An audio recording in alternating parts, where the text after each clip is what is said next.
This is the Trinity explained like you never heard it before. The Father is called Yahweh God, the Spirit is called Yahweh God, and Jesus is called Yahweh God. There's only one Yahweh. How do we figure this out?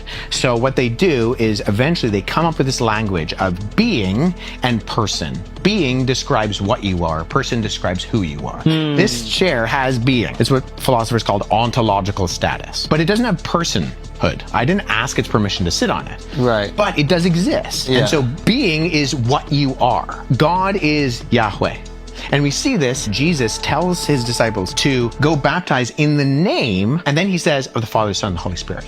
So he says the singular name, but then he describes three persons. And so this is the question the early church is wrestling through, and they say, okay, Jesus is given the honors, the attributes, the names, the deeds, and the seat of God. It's an acronym, HANDS. The Spirit is given the honors, the attributes, the names, the deeds, and the seat of God. And the Father is given the honors, the attributes, the names, the deeds, and the seat of God. There's only one God. How do we understand this? Now, the ancient Jews actually already had a concept of this in that they weren't Unitarian fully. God can rule and reign in heaven, and yet the Ark of the Covenant could still have God's presence. Before Sodom and Gomorrah, Abraham is met by three individuals, two that are identified as angels and one that is identified as Yahweh God. The angels go off to Sodom and Gomorrah. Abraham dialogues with Yahweh. Eventually, Abraham leaves, and then in chapter 19, in Genesis 19, says that Yahweh on earth rains fire and brimstone from Yahweh in heaven. Now, you only have one Yahweh, so what's going on there? Well, we would say, within like a Christian framework, this is the pre-incarnate Christ. He is not enfleshed in who Jesus is, but this is the complex unity. And the Jews understand this, and even early on in rabbinical Judaism, there's also this idea of the Shevrot, which are like the presence and spirit of God all throughout the earth. So in that sense, ancient Judaism, sometimes it's called the two powers in heaven. I don't love that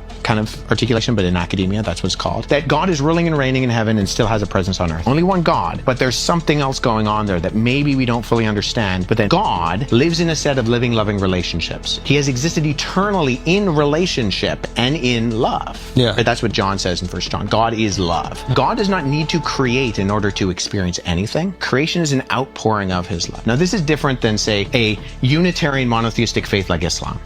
In Islam, in one sense, philosophically, God does need to create to experience love, because love requires an object and a subject. And so, in order to feel love, the Unitarian God of something like Islam needs the object in order to feel that. That's not true for Christianity. The Father has been loving the Son in the power of the Holy Spirit forever. The early Christians are wrestling through these things in order to formulate the language of this. Eventually, they come up with this idea, one being in three persons. Being describes what you are, persons describe who you are.